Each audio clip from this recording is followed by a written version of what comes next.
Does your coffee table ever look like there's just maybe something missing, or like you struggle to make it look pulled together without it just looking cluttered? Maybe it's something that you would like to do to style your coffee table, but you just don't really know where to start. If so, then you're definitely in the right place. In this video, I'll share pro tips for styling your coffee table effortlessly, regardless of what your own style is. There are no rigid rules in this, just some useful hints, tips, and tricks, and a few formulas that work every single time. By the end of this video, you'll know exactly how to create a coffee table display that looks like it's been professionally styled, but works with your own decor and fits in exactly with your lifestyle. And the best part is that these ideas will work year round.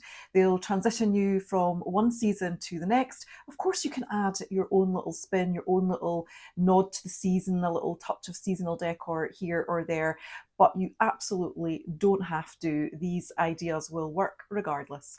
Hi, I'm Lynn. Welcome back to my channel. And this video, which forms part of my new series on just general styling tips, hints and tricks, and just how to really make your home a haven and just find the joy in it. And so before we get to all the kind of real styling elements of this video, I want to just quickly take a look at one or two other things which will absolutely influence the way that you eventually style it, but they're just so important to consider before you even get to that stage. So the first thing that I want to look at is why styling your coffee table, this little tweak that we can make, this seemingly small thing, can make such a huge impact on your overall decor. Well, when you think about it, the coffee table is usually right at the center of the room. It kind of takes center stage. It can be seen usually from all angles in the room. And quite often our coffee table can be a reflection of what's going on with the rest of our decor. You know, sometimes it can just feel a little bit neglected, a little bit stale, a little bit forgotten. You know, it's just in need of a bit of rejuvenation, which could be a reflection of what is going on with the rest of the room and maybe even the rest of your house. It can also reflect what's going on, you know, with regards to, has it become a catch-all? You know, is it showing a bit of clutter? Have things been dropped on it that have got no business being there? And if your coffee table's like that, then sometimes that can be a reflection of what else is going on, you know, in other places in the home. So by getting our coffee table in order and focusing on it first, it can make a huge impact, you know, to the room that we're in, but it can also be a catalyst, you know, a starting point for getting everything else in order. And of course, the flip side of that is that a well-styled coffee table can really give your room that kind of cozy, polished, even luxurious feel. And it can really make a first impression on anybody, guests, whoever, that walk into that room. Some of the problems that we might see are coffee tables that are just looking a bit bare. And so it can just make the whole room feel a bit cold and a bit uninviting, a bit kind of, you know, unlived in, lacking warmth and personality. And then, of course, the flip side of that is a coffee table that just has way too many things on it. And we will be looking at, the sort of maximalist trends and how to really, you know, get that to work. If that is your style, then there is definitely a way to be able to achieve that without, you know, just making it look cluttered and overwhelming. But I think it is really all about intentionality, and that's what we're going to be taking a look at, how to make the space look intentional, and that is one of the secrets. The next thing to consider is to make sure that you have chosen a coffee table that is the right size and shape for the space that you've got.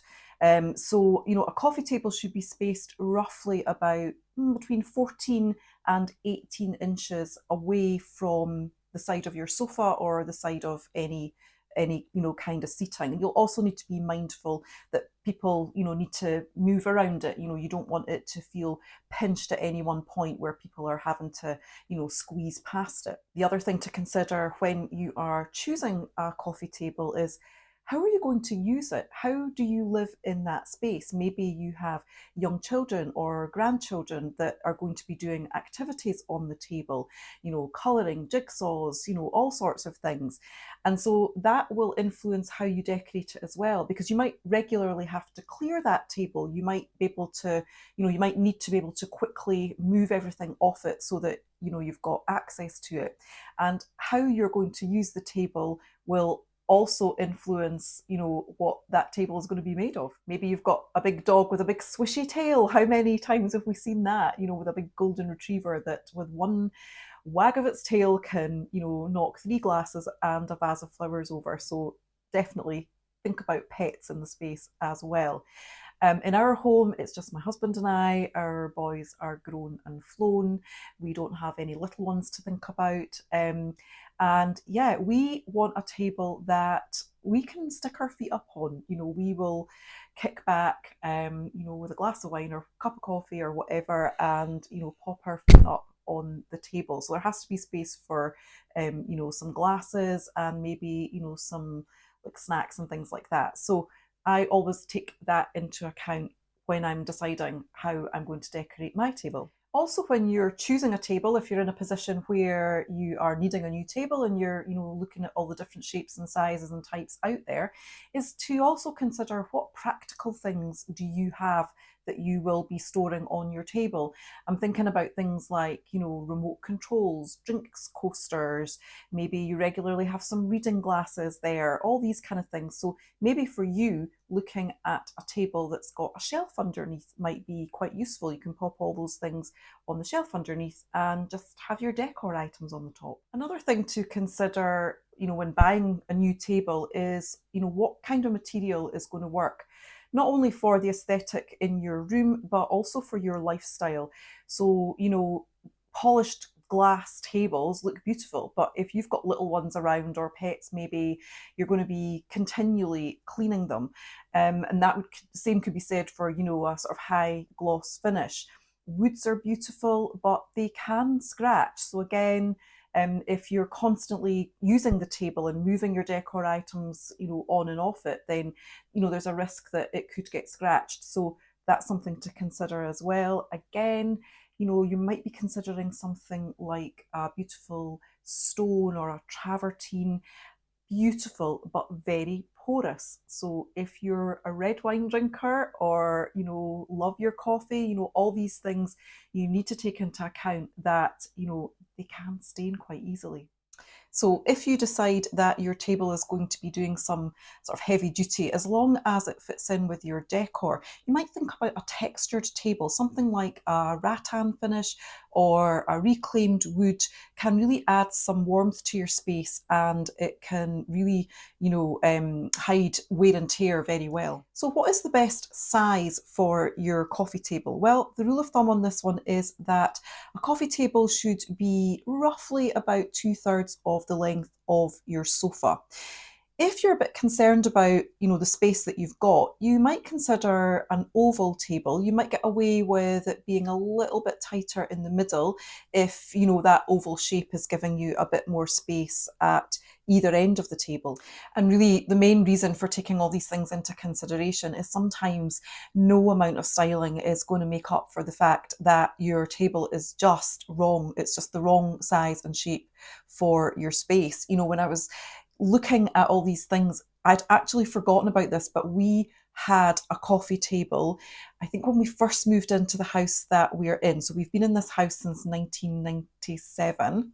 So we moved into the house and we ordered a coffee table. It was custom made, and we ordered it way too big. I mean, we measured the space. We thought we were giving ourselves enough, room around it.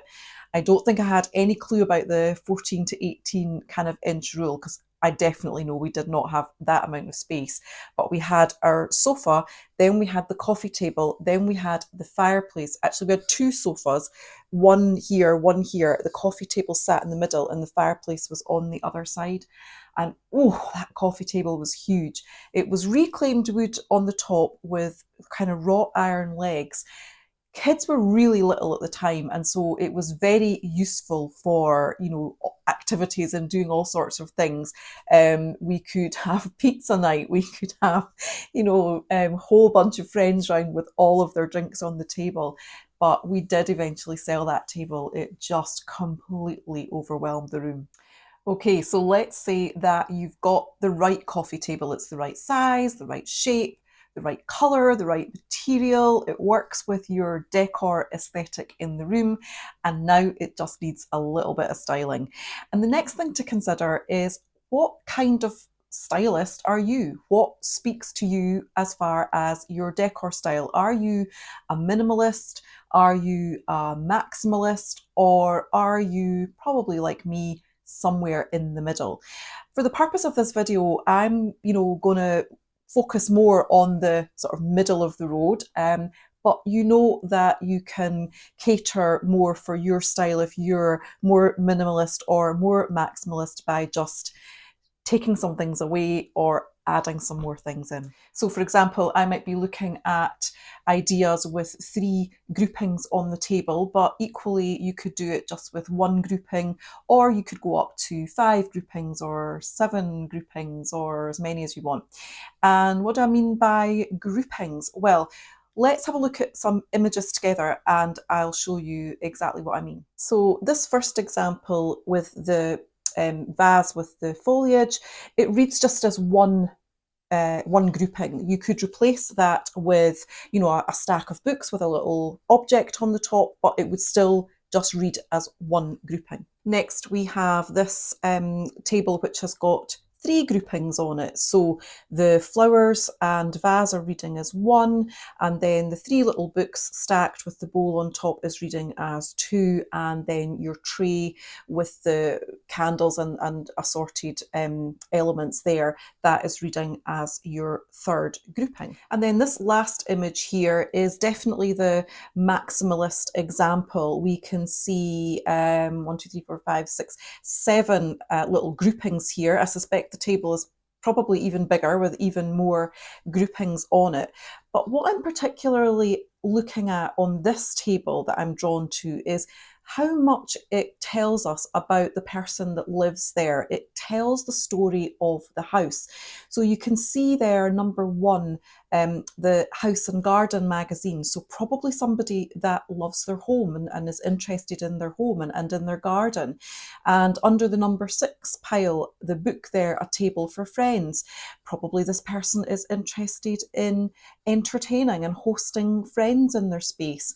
And then you can see the little spotty bowl under number 7, and I think it looks like the bottom of a candlestick in a shell there. So that tells us that this person likes to collect things, is interested in sort of collecting eclectic pieces. So it really does tell a bit more of the story of the person that lives here. So the first thing for you to decide would be, how many groupings are you going to have on your table? How many are going to fit in with the size and the shape of your table, as well as what works with your decor style? How many groupings are you comfortable with as far as where you sit on that minimalist to maximalist scale? If you sit in the middle, which is where I would consider that I am, you might want to think about putting a little 3 groupings together. And usually the rule of thumb here is that they sit quite nicely in a triangle. That would be the best shape for you to arrange the groupings in on your table. If you've got 5 or more groupings, then you want to arrange them in a way that looks intentional. You want to have them neatly stacked or grouped, as we saw in that last image, and you want to have some clear space in between your groupings. That's what makes it look intentional, rather than just looking like a cluttered space. I would say the only exception to the kind of formula for, you know, working with 1, 3 or 5 is if you've got a square table or a perfectly round table, then 4 groupings can work quite well in the space if you put the 4 groups together right in the center of the table. And so now the fun part, what to actually style your table with, what to put in these groupings what to create these groupings out of. And honestly, the possibilities are endless. There are so many different things that you could include. And before you go out and buy anything, I would definitely recommend that you shop your home. It's kind of a fun project to do, to go around and just gather together as many of these items that I'm going to share with you, my kind of list of go-to things. Gather as many of them together and just put them on the side and just have a play around with it. You could be thinking about, and I've got a list here, and I'll maybe put some images up on the screen just to kind of help you visualize, how that would look. But my list is as follows. So you can have vase, greenery. You can definitely go faux with this. If you know me, you know how much of a fan I am of faux stems and faux plants. So any kind of vase and greenery or a plant would work. You can have a stack of books. You can use a tray underneath to collect some, decor items together. You can use wooden beads. You can use candles, and that can be, pillar candles, short glass candles, votives, basically any candle you can think of. You can use something that holds a little tea light candle. You could use a decorative bowl of some sort. You could use some sort of sculptural object. By that I mean just like a small piece.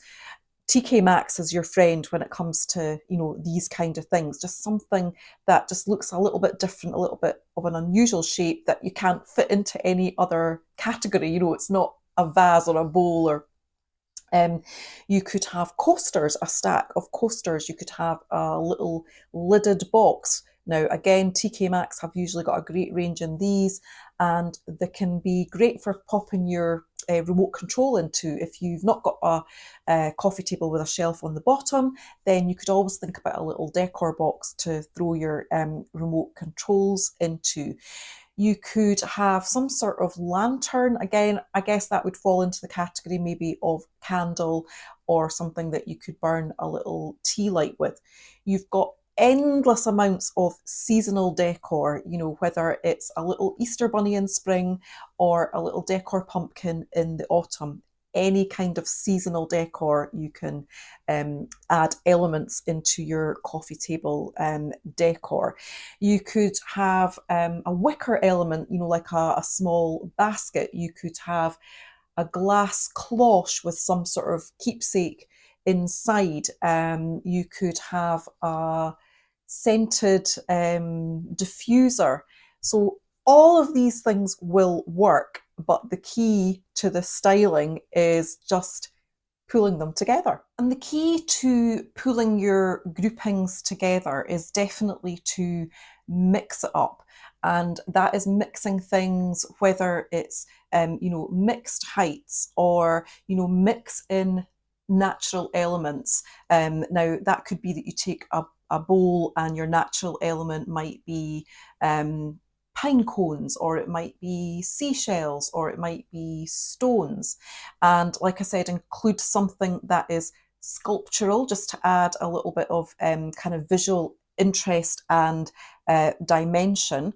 And like I said, TK Maxx or any of these budget stores are great for just picking up a little thing. If you're doing a little bit of shopping and you see something that catches your eye and it's not expensive and you just think, I'm really drawn to that, and you maybe don't have a particular spot in mind for it, that's exactly the kind of thing to have in your kit, if you like, when it comes to switching out your coffee table decor, or maybe it's a console table or something. It's great to have these just little elements to pull on when the time comes to refresh your space. I would also suggest that one of the elements that you add into the grouping is definitely something that tells a little bit of your story. It could be a book on a subject that you're passionate about. It might be a little, travel keepsake that you've brought back, a little pottery bowl that you picked up on that cute little town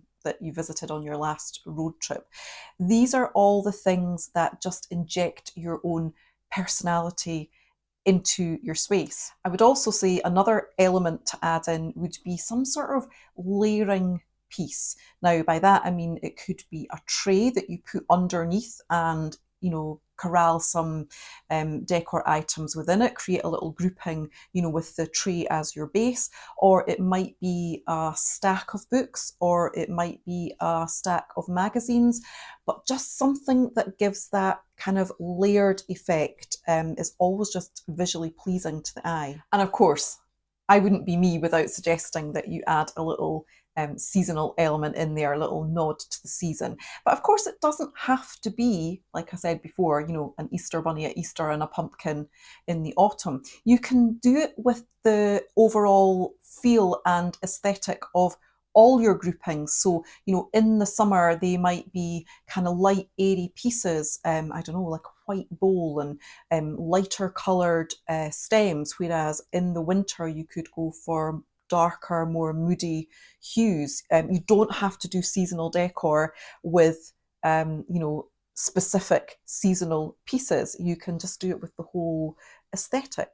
So let's look together just a couple of images from my own home of coffee table decor that I've done kind of over the last few years. I've just pulled up some photos and we'll have a look at them together and I'll tell you what I was going for and you can decide if I managed to achieve it or not. So this first one that we're looking at, this was a spring display and I've got an oval shaped coffee table. It's from IKEA. I'll see if they still do it. If they do, I'll pop an image up on the screen here. But we love it. It's got a shelf underneath, which is perfect for all the bits and pieces. But this one, you can see that I've used an oval shaped basket which kind of mimics the shape of the coffee table itself, and I think it works quite well. It was coming up to Easter, and so I've got a little nod to Easter there with those eggs, but it's not screaming Easter, hopefully, but just the whole aesthetic and the little nod I think is enough, and I thought that worked quite well. This next one is me putting together a little summer display, and I'm obviously having a decorating day. You can see in the background I've got loads of stuff like stacked up on the table. But yeah, this one I'm just, I'm actually butchering some stems and I've got a little basket, which again, the basket kind of mimics the shape of the table, being that sort of kind of oblong. And yeah, I'm just putting a couple of decor balls in, a faux candle, and building it up. So this is just a one grouping, but partly because it is quite a small table, it's not very wide. But yeah, I thought that worked okay. And then on this one, I'm just transitioning this from summer to autumn. What I was really trying to show here was that you don't have to take everything apart and start again to move from one season to the next. If you've got something that you think is working for you, a grouping or 3 groupings that you like and work for you, then you can just switch out 1 or 2 elements as you go from one season to the next. And I must have had help this day. There's Otis, my son's beautiful spaniel, and just a little pan of the table just to let you see how that one looks. And then this one I think I put together, I think this was very, very early autumn one year. So coming out of summer, it still felt quite summery, but I was just ready for a switch up. And then again, switching it out for autumn, just by replacing one of the elements with something that's got a definite nod to the season, and just adding in a couple of pumpkins. And then on this last one, I am transitioning this summer display into something more for the winter season. You can see me there popping a little faux sheepskin rug on the table. Like I said, we love to put our feet up there, and I'm just adding in some stems, some more wintry kind of Christmas stems there, just for a more Christmassy seasonal display. Now, you saw me use that faux sheepskin rug, and I use those all the time. It's a great layering piece, and it's great in the kind of Christmas, then into winter season, just to, give that sort of cozy feel to the space. But I do like to, put it on the coffee table. And we've also got a kind of an ottoman, I suppose you would call it, in the front lounge. And it's the same piece in the middle. It's the same grouping that you're seeing in both of these photographs, but I must have just been playing about with it and deciding where I wanted to put it. So in this first one, that is the front lounge, and it's a sort of an ottoman that I've spread it on and put the grouping on the tray in the middle of that one. And then this is exactly the same grouping back on the coffee table through in our other lounge. But I think that works quite well because just adding that faux sheepskin rug just adds that whole layer of coziness. And the mug is on a coaster there, but of course when that's down you don't really need it to be on a coaster. So hopefully that's given you lots of inspiration, hints and tips on not only making sure that you've got the table right in the first place, one that is the right size and shape for your space, but how to style your table in keeping with your own decor style and in a way that fits your lifestyle. So that's going to be it for today, and I'll see you in the next video. Bye.